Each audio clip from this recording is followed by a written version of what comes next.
Heureux de vous retrouver pour notre entretien autour de la Bible, l'Évangile, et nous vous accueillons avec grand plaisir. Bonjour au pasteur Jean Cizeron, Bonjour. Fidèle à mes côtés. Nous allons ensemble nous entretenir sur ce livre qui est mondialement connu, qui comporte et qui est la parole de Dieu, comportant à l'intérieur beaucoup de passages qui concernent Jésus et que nous avons l'habitude d'appeler l'Évangile qui veut dire bonne nouvelle. Alors aujourd'hui, les gens se préoccupent de beaucoup de choses utiles, de choses futiles. Nous pourrions nous poser la question, qu'est-ce que l'Évangile ? Oui, c'est bon de réfléchir aux choses. Nous le faisons pour des choses tout à fait ordinaires. Et donc, c'est bon de savoir le comment, le pourquoi, les raisons. Donc, qu'est-ce que l'Évangile ? On peut dire déjà que l'Évangile, c'est une personne dont le nom est Jésus. Si on enlève Jésus de l'Évangile, il n'y a plus l'Évangile. Celui-ci n'a plus sa raison d'être. L'Évangile, ce n'est pas Pierre, ce n'est pas Thomas, ce n'est pas Paul, ce n'est pas Salomé, ce n'est pas Marie, etc. L'Évangile, c'est avant tout Jésus. Toutes les autres personnes sont là parce que Jésus y est. S'il n'y était pas, eh bien, ces personnes, on ne les connaîtrait pas. Donc l'Évangile, c'est Jésus, dont le nom a été choisi non pas par sa mère, Marie, la mère de Jésus, ni par son père adoptif, donc Joseph, mais c'est un nom qui a été choisi par Dieu lui-même et qui a été imposé. Ce nom signifie sauveur, et nous avons en Jésus, qui concerne l'Évangile, nous avons le sauveur du monde qui s'approche de nous et qui veut nous bénir. Notre monde est quand même partagé en deux, qu'on veuille ou non. Il y a avant Jésus, il y a après Jésus. Notre fameux calendrier que nous recevons tous les ans, soit par la station-service, le pharmacien ou le magasin chez lequel nous prenons nos affaires, mentionne pas mal de fêtes concernant Jésus. On parle de la Noël qui rappelle la nativité, de sa présentation au temple, de la Pâque qui parle de sa mort, de sa résurrection, l'ascension de Jésus. La Pentecôte aussi. La Pentecôte également. Donc si tout cela était faux, on vivrait dans un perpétuel mensonge, ne serait-ce qu'avec nos calendriers de chaque année. Or, Jésus est vrai et sa naissance, par exemple, est un fait extraordinaire. Oui, on peut être pour ou contre, on peut aimer ou ne pas aimer. En tout cas, on ne peut pas rester neutre. Mais nul ne peut l'ignorer aussi qu'il y a avant Jésus-Christ, après Jésus-Christ, et sa venue dans le monde, et surtout la manière, la façon dont elle s'est opérée est non seulement incomparable, mais elle est aussi unique. Jamais personne n'est né comme Jésus, ni avant sa venue, ni après. Et si Jésus est venu naître dans le sein d'une jeune fille conçue par la puissance du Saint-Esprit, c'est parce qu'il échappe à une lignée d'hommes, de femmes dont nous faisons partie, qui sont tous de nature pécheresse. Jésus vient, lui, sans péché. Il va vivre sans péché. Il va mourir sur la croix sans péché, mais pour nos péchés. Il va donc porter, lui, l'agneau de Dieu, sans tache, sans défaut. Il va porter nos péchés à chacun d'entre nous pour que nous soyons sauvés, réconciliés avec Dieu. Et c'est l'une des raisons essentielles pour laquelle l'Évangile nous montre que Jésus est le sauveur du monde. On sait très bien que la principale raison de sa venue, c'était de sauver l'humanité. Il le dira, le Fils de l'homme, parce qu'il se présente comme tel aussi. S'il est Fils de Dieu, il est aussi Fils de l'homme. Il est venu chercher et sauver les perdus, un peu comme dans un monde en perdition. Il a fallu que Dieu lui-même entre dans notre humanité par la naissance. Il vient par le Christ, Dieu qui se fait chair, pour venir là où nous étions, dans notre mort, pour nous sauver et nous amener à Dieu. Et il paraît comme un simple homme. On a souvent voulu nous présenter un Jésus-Christ superstar ou un Jésus-Christ un petit peu spécial, enréolé de lumière ou avec un Sacré-Cœur. Mais ça, ce sont les présentations de la religion ou les présentations des poètes. Mais l'Évangile nous présente le Christ comme un simple ou comme un vrai homme. Il va côtoyer la douleur, la souffrance, la soif, la fatigue, la faim, le chagrin. Le plus court verset de la Bible en dit long sur son humanité. Jésus pleura il va côtoyer aussi la mort, il va mourir, il va ressusciter des morts. Donc c'est un vrai homme que Dieu nous offre en Jésus, parfaitement en mesure de nous comprendre, de répondre à nos besoins, qui sont ces besoins évoqués de la nature humaine. Et donc cet évangile nous présente avant tout un homme, une personne dont le nom est Jésus. Et il faut quand même dire aussi que ce Christ qui a souffert cette mort honteuse de la croix, sa mort, ses souffrances, ont été suivies par une gloire aussi incomparable, celle de la résurrection. Christ est ressuscité pour ne jamais plus mourir. La gloire de l'ascension, il est monté au ciel, s'asseoir à la droite de Dieu.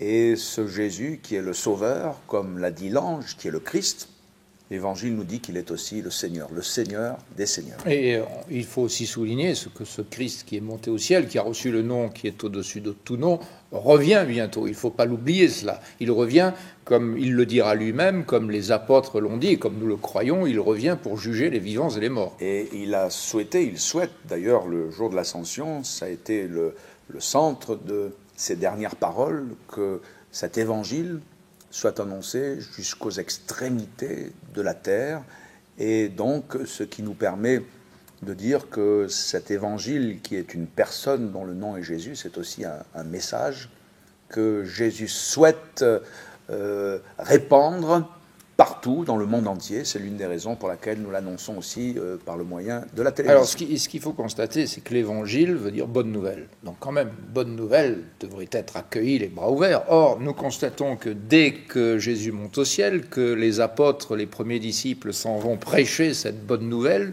voici que cette parole, cette prédication subit les foudres de l'adversité, on est contre, et jusqu'à aujourd'hui, combien de chrétiens ont été persécutés pour la cause du Christ, combien de personnes ont été massacrées, tournées en dérision, servies comme martyrs, à cause d'une bonne nouvelle. C'est quand même terrible de mourir pour la cause d'une bonne nouvelle. L'une des raisons essentielles à cette question, c'est que l'évangile qui fait du bien, l'évangile qui sauve en Jésus, l'évangile que Dieu souhaite propager à toutes les nations, puisque c'est la volonté du Christ en montant au ciel, quelque part c'est aussi l'évangile qui dérange, parce que l'évangile nous dit la vérité sur notre nature humaine. L'évangile n'est pas là pour nous amadouer ou nous passer une sorte de pommade, mais l'évangile est là pour nous dire que nous sommes des pécheurs. Ça nous dérange quelque part. Il y a dans cet évangile un message central que nous avons le devoir, la nécessité, mais aussi la joie d'annoncer. Oui, le fait encore de savoir qu'on est des pécheurs, c'est une évidence. Mais de se repentir, de venir à Dieu pour lui confesser ses péchés, ça aussi c'est ce que nous enseigne le message de l'Évangile, c'est le message du retour à Dieu, c'est le message de la confession de nos péchés,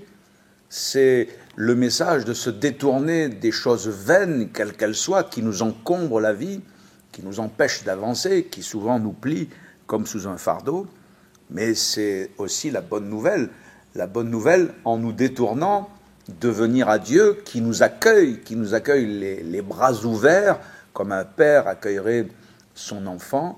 Et donc ça, c'est le message de l'Évangile. Quelque part, il est dérangeant, mais Jésus a dit, vous allez connaître la vérité vous affranchira, et elle fera de vous des hommes réellement libres. Il y a donc dans cette propagation de l'Évangile un trésor qui est le Christ, que tout simple homme, tout serviteur de Dieu, tout homme, toute femme qui en parle est en train comme de déverser dans le cœur de tous ceux qui veulent bien le recevoir et les oreilles de tous ceux qui veulent bien écouter, un trésor de puissance, un trésor de vie, un trésor de salut. Cet évangile, ce trésor, il est possible de le découvrir, et je pense que la vie ne suffira pas à en extraire toutes les richesses, et à mon avis l'éternité non plus, mais il est possible d'ouvrir ce trésor en ouvrant l'évangile. L'évangile, ce message divin, ce patrimoine que Dieu a légué à notre humanité, Dieu a voulu qu'il soit aussi écrit.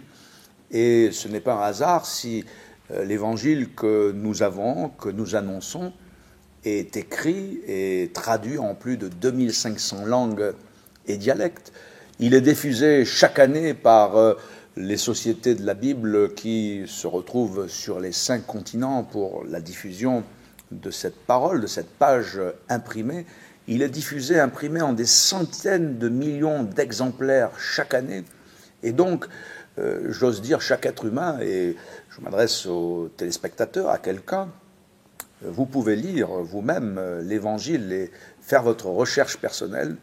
En lisant l'Évangile, vous allez découvrir les richesses de ce trésor et vous allez connaître celui dont nous parle l'Évangile, qui est le Sauveur, qui est le Christ, le Fils du Dieu vivant.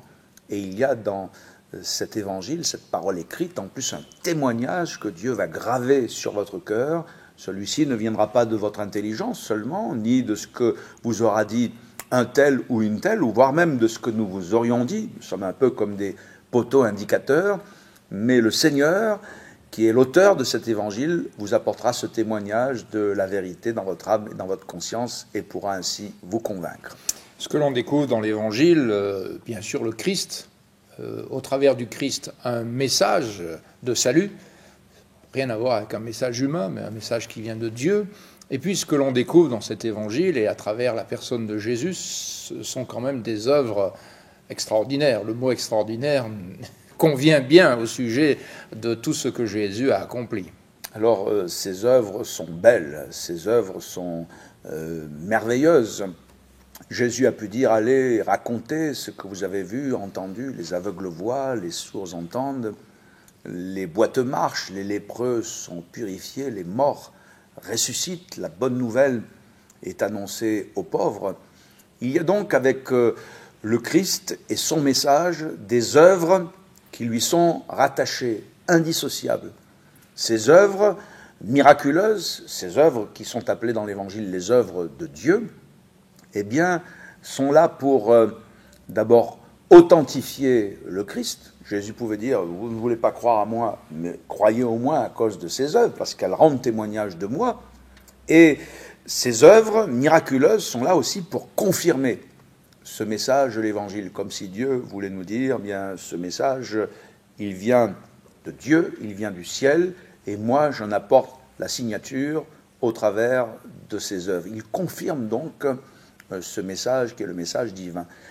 Et ce qui est beau et bon de rappeler, c'est que ces œuvres de Dieu, Dieu veut les manifester aujourd'hui dans chacune de nos vies.